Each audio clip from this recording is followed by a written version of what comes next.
Durante 2000 años, el nombre de Judas Iscariote ha sido sinónimo de traición. El hombre que entregó a Jesús por 30 monedas de plata. El discípulo que besó al maestro para señalarlo a sus enemigos.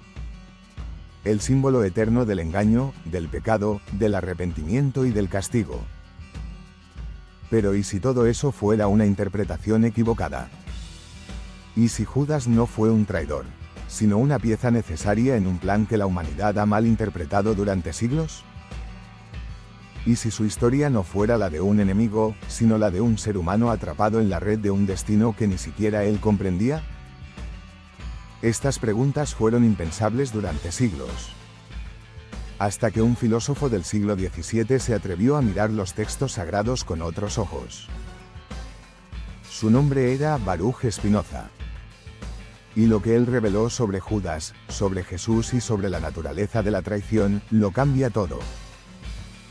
Spinoza fue uno de los primeros pensadores en tratar la Biblia como lo que realmente es, un texto humano, histórico, lleno de símbolos, metáforas y mensajes morales, pero no un dictado literal de Dios.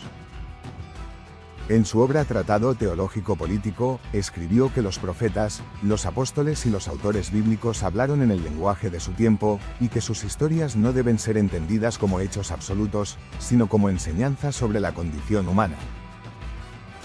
Desde esa mirada, Judas no es simplemente un villano. Es una representación del conflicto más profundo del alma humana, el choque entre el entendimiento y la pasión, entre la libertad y la necesidad, entre el amor y el miedo. Según Spinoza, todo lo que ocurre en el universo sucede por necesidad natural. Nada es casual, nada está fuera del orden divino.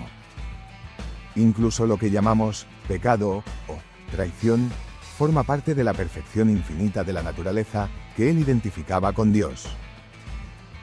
Eso significa que, en su visión, Judas no podía haber actuado de otra forma. Su decisión, su impulso, su destino, eran expresiones inevitables de las causas que lo formaron, de su carácter, de su entendimiento y de las circunstancias que lo rodearon.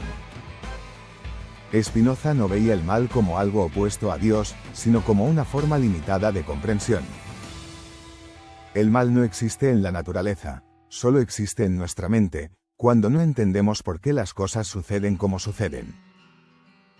Desde el punto de vista eterno, decía, no hay traición, ni culpa, ni castigo.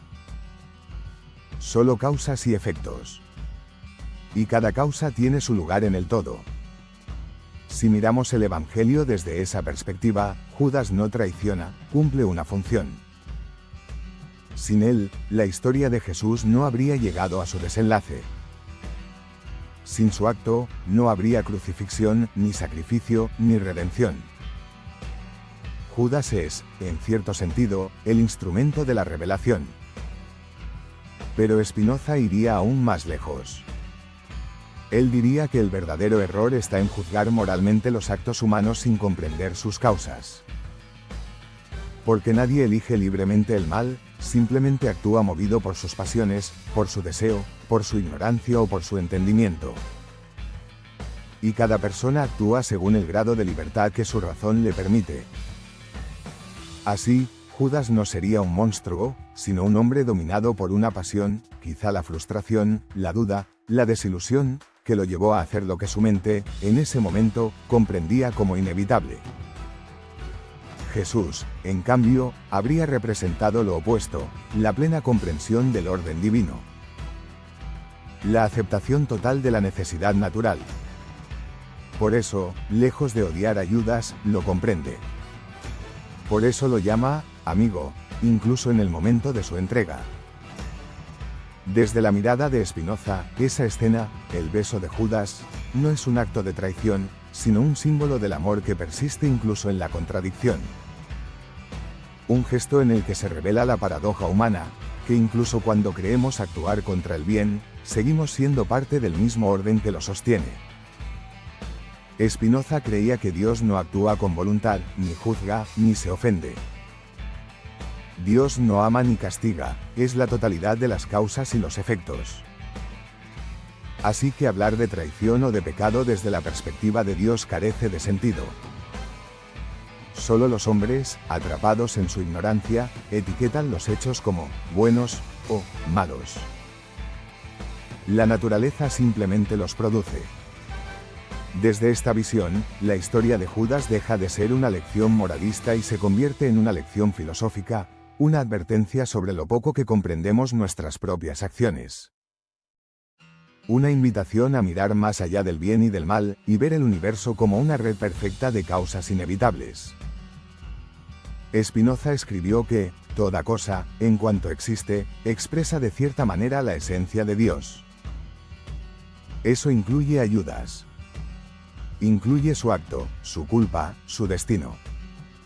Incluso su arrepentimiento forma parte del orden perfecto del todo.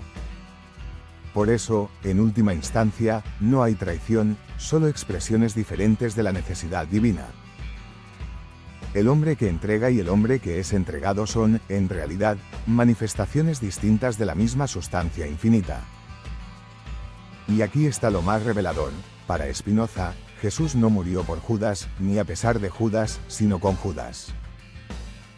Ambos cumplían una misma ley, la de la naturaleza, que no busca justicia ni venganza, sino comprensión. Jesús representa al ser humano que ha alcanzado la libertad a través del entendimiento. Judas representa al ser humano que aún vive esclavo de sus pasiones.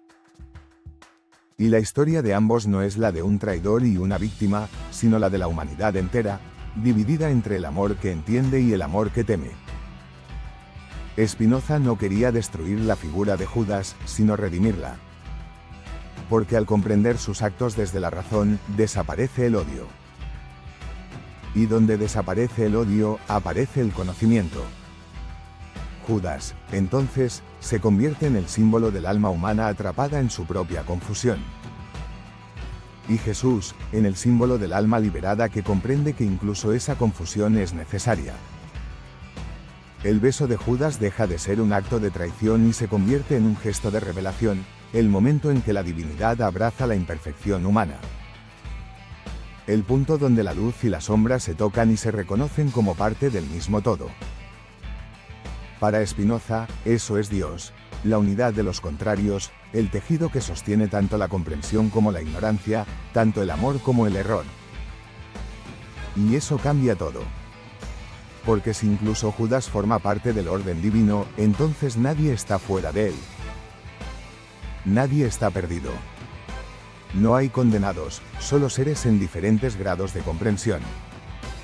La traición deja de ser un pecado y se convierte en un momento de aprendizaje del universo sobre sí mismo. Y el perdón deja de ser un acto de misericordia para volverse algo más grande, la aceptación racional de que todo, absolutamente todo, tiene una causa en la naturaleza divina. Spinoza habría dicho que el verdadero infierno de Judas no fue el castigo de Dios, sino su propia ignorancia. El dolor de no entender el sentido de lo que hizo. Y su redención habría sido, precisamente, alcanzar esa comprensión después del acto. Comprender que su traición no destruyó a Dios, sino que reveló su naturaleza. Quizás esa sea la lección más profunda que Spinoza nos deja. Que el bien y el mal no son fuerzas externas luchando entre sí, sino niveles distintos de conocimiento dentro de una misma mente universal. Que incluso nuestros errores más oscuros son pasos hacia una comprensión más amplia. Así que tal vez Judas no traicionó a Jesús.